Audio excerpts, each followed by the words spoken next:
again, like I was just setting out like just your personal. just setting out a personal recollection. I mean, it could be even that like I was misremembering. I mean, there's that chance. Though when I talked to my parents about it later, they were like, "Yeah, we did do that." Yeah. I think my parents did a number of things that like might have been a That's little. a parent's fault. I think my parents might have been a little unconventional about some other things too. So what are you eating right now for your kids, like for Spring Festival? Wow. I mean, we try and bring them to traditional Chinese restaurant in a community that's celebrating. Doesn't prepare anything. Yeah, no, I mean, we're not much on the way of chefs ourselves. I mean, like I my wife definitely didn't marry me for my cooking or skills in the kitchen. And I will say the reverse is true too. I did not marry Evelyn for her skills in the, in the kitchen. Yeah. I do believe that there are still millions of young gang waiting for you. So what percentage of these people do you think will be Asian American? Well, I'm thrilled anytime someone expresses their support and enthusiasm. And I do get very positive affirmations just about every day. You're good at analytics and data things. I mean, just again, walking around here in New York or anywhere I go, people are like, "Hey, Andrewyang," and it's very heartwarming. And I do get that message from Asian Americans in particular. So I'm grateful for every bit of support we got during the last several years. Over 400,000 Americans donated to my presidential campaign, and a lot of them were Asian American. I know that because I met many of them. And I think that the Forward Party is going to take off like wildfire over the next number of months. For Asian Americans, I think the Forward Party requires a bit more of an explanation or guidance because if my experience is typical as someone who is the child of immigrants in this country, my family did not talk about politics very much. And for a lot of Asian Americans, it's a little bit of a struggle for us to get involved politically. And what Forward Party is doing is it's saying, look, the way that people are getting involved politically in the Democratic Republican Party actually is not going to lead us where we want to go as a country, as a society, and as a community ourselves. And so it requires like a real sense of perspective among Asian Americans if they are going to become politicized to say the Forward Party is the right way to go. But as someone who's dug very deeply into the systemic problems in the American political system, a third party is the way to go. A third party is the way to go for the country. A third party is the way to go for the 50% of Americans who identify as independents. And a third party is the way to go for Asian Americans who really are not spoken for in the current two-party system. Those people who are not willing to say too much and don't want to vote, those kind of Asian American may be your target audience, or? Well, it's really interesting you say that because I just spoke at Stuyvesant's graduation last week, and one of the themes was that I imagined, so Stuyvesant as a school is majority Asian American and the children of immigrants, and I imagined that most of those kids were introverted, like I was. And so you were introverted? Yeah, I was very introverted. I loved to read books. I would, play games. I was very quiet. For introverted people. I mean, that's what I was. So, I can speak for myself. But I do think that Asian Americans are more likely to be introverted. But another word for introvert is thinker. I think that Asian Americans are more likely to be thoughtful and reflective. And American politics right now is very, very emotional and tribal. And it's like, you should hate those people. And a lot of Asian Americans look up and be like, wait a minute, like, is that how I feel? Like my natural inclination is to sit here and say, okay, what is the problem? What should we be doing to fix it? What can we do to make things better? And that is not an approach that actually is well represented in American politics in either of the two parties. And so we need our own party to be able to make this case.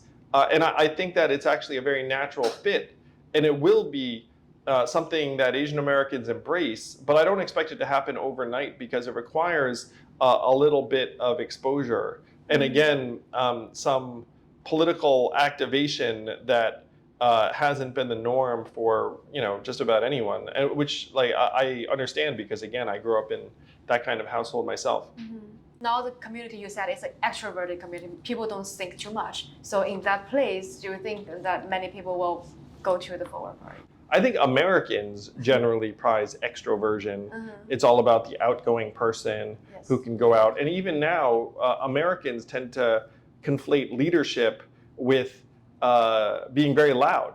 It's like the louder you are, the better leader you are. Yes. And I think a lot of Asian Americans look at that and be like, wait a minute, is that really what leadership's supposed to look like? Am I not a leader if I'm not yelling and screaming?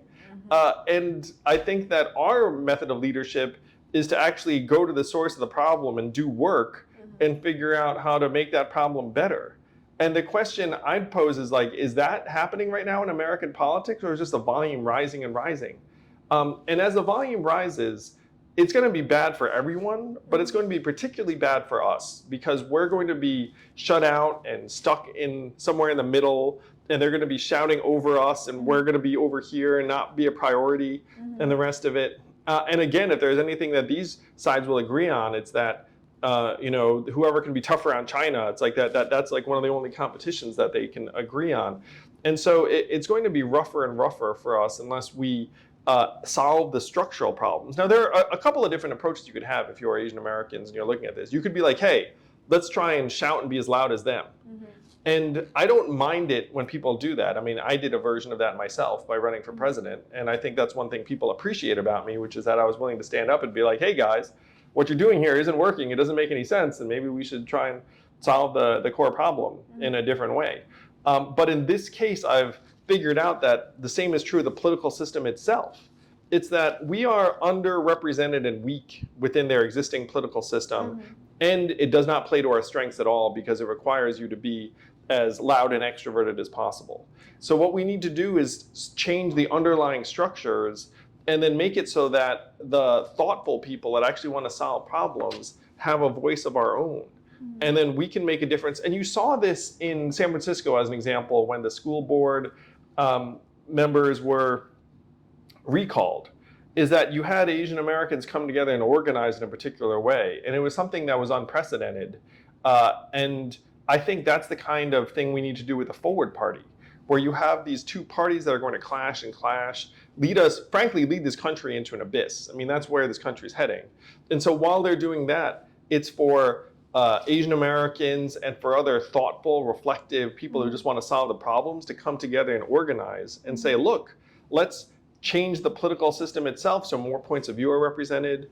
Let's change the political system itself so you don't have to be a registered Democrat or Republican to vote in every election, which, by the way, shuts out a lot of people.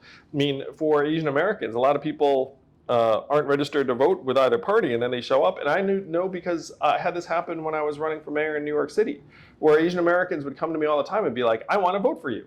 And then I would have to say to them, you needed to register as a Democrat in February for a June election in order to vote. And I'd be having this conversation in May. And so they look at me and be like, well, I didn't, so I can't vote for you. And that would happen over and over again. And you have to ask yourself, why would the Democratic Party make it harder for people to vote? And the reason why they make it harder for people to vote is because they actually don't want everyone to vote. So we can change the process itself. So we say, look, anyone from any party or no party can vote for anyone in any election. And that would be a game changer, not just for us, but for the entire American political system. Now, it sounds like that's difficult or impossible, but there are 25 states where you can get together and just make that change. And so if you make that change, that would be better for the entire country, but it would also be better for Asian Americans, because in a context where you have every vote count, then this slice of voters could become a key voting bloc in a way that it is not right now. Talking about you have many theories, and once you have a theory that you think Asian people should behave better and make more attributions to the United States instead of just saying stop Asian hate, we're doing AAPI months, we do anything. So many Asian people, they disagree with this theory. What do you think about that? Well, I think Asian Americans should do whatever they feel passionate about. And I also think that Asian Americans should do whatever they think works. So and I've spoken at any number of anti-Asian hate rallies. So I think that's one thing that some people find productive and could work. But I think there are other things we should be looking at too. I think there are public policy things that we might want to adjust. And this is the way I think a lot of Asian Americans think. I'll give you an example. I was here in New York, and an elderly woman in Chinatown was punched in the face, and it was recorded on video. Now, you could respond to that by having a rally saying, hey, stop punching elderly Asian women. But that individual who punched that woman on the streets of Chinatown had been arrested 6 times earlier for various incidents against different types of people who were not Asian. So another thing you could do instead of the rally is to try and change the policy so that if you get arrested for something, you're not just immediately released the next day so you can punch an elderly Asian woman. So I'm going to suggest that if you're us and you want to solve the problem, you probably want to focus on that policy as much or more than you want to focus on the rally. Because you say that Syria at the beginning of the pandemic, so many people may take their emotion to that Syria because the China virus, those kind of words. They may have some different emotions to your theory about Asian people. What should Asian people do? I think that people should try to do what they can to improve things in a variety of ways. And I would never, it's like I would never begrudge anyone the kind of action that they want to take. Okay. And you recently mentioned the 2024 election in your podcast. So what's your vision for the political frame at that time? And do you have any future plans for yourself in the picture in 2024? Well, in 2024, in my opinion, the most likely candidates are going to be Donald Trump and Joe Biden again. Okay. And they're going to be quite old by 2024. Yes. They'll be 77 and 82 that year. So if you're wondering why I think this will happen, is that I think Donald Trump will declare this year and he's the favorite to win the Republican nomination. And because Trump is coming, then Joe Biden will say, hey, only I can defeat him, so I will run against him. And I'll go down the line a little bit more because it might be interesting to people. So Kamala Harris is the vice president. The problem for the Democrats is that Kamala Harris polls 5 points worse than Joe Biden. And so if Joe Biden steps aside and they say, hey, it's going to be Kamala Harris, then people will look at that and say, well, her odds of beating Trump are lower than Joe's, so we don't want that. And so then it would go to a nomination process that no one knows who would emerge from. So you don't expect any new people to? If Joe were to step aside, I think new people would run. Yeah. But no one knows who would emerge. And you don't have any? I mean, I have ideas, but I think the most likely outcome is that you wind up with Joe again, as long as his health is strong, because he's a better candidate than Kamala. And then after Kamala, you wind up with a lot of uncertainty. But if the nominee was not Kamala, then many black voters might resent the fact that the first black vice president is not the nominee, so their turnout might be lower. And black turnout in swing states is a key ingredient in a Democratic victory. So Democrats are in a bit of a bind, which is one reason why Joe Biden is the most likely nominee. And so if you have Donald Trump and Joe Biden again in 2024, that's unappealing to the majority of Americans. 58% of Americans want someone other than those two people, which, by the way, is a reflection of just how broken the two-party system is, where you have a country of 330 million people, and then you wind up with Donald Trump and Joe Biden again. I mean, that's crazy. And so you would look at that situation, and I think most Asian Americans would agree with the fact, look, we should at least have another set of choices. Yeah, that's also boring. It's boring, it's depressing, the Forward Party will be preparing a third-party runway for a potential unity ticket or a third-party set of candidates who can then raise their hands and say, look, if you don't like Donald Trump or Joe Biden, you can consider us. And I think that's very, very healthy in a country as large and vibrant as this one. So that's what the Forward Party will be building, is a unity ticket that would be some kind of alternative to the two-party system if they are offering unacceptable choices. So you want to bring someone new of your party to the stage, or just yourself to do that? We want to have a robust nomination process with lots of different candidates that represent the strength and diversity of the country. And so whoever emerges from that process would, I think, have a lot of organic support. Yeah, but also many people still believe that you are the most famous person in Forward Party. Well, one of my goals, and this might be very Asian American of me, and I apologize, but one of my goals is to recruit someone more famous than me.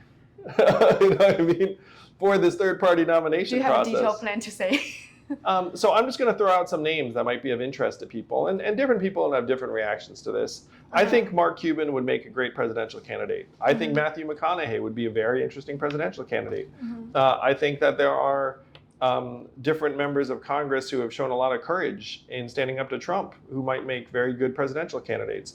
So I think that there are going to be some very compelling figures. Yes. And the fact is that right now, if someone sane and rational decided to run for president in the Republican primary, they probably get swept by Trump, because the Republican primary voters are not representative of the general American public.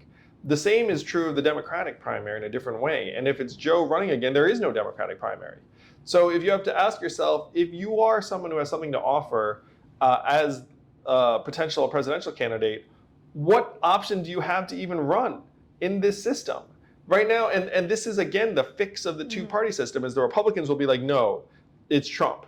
And the Democrats will be like, no, we don't even have a process because it's Joe again. And then you have 330 million people being like, wait a minute, like this is a really weird system. This is like very, very top down and unrepresentative.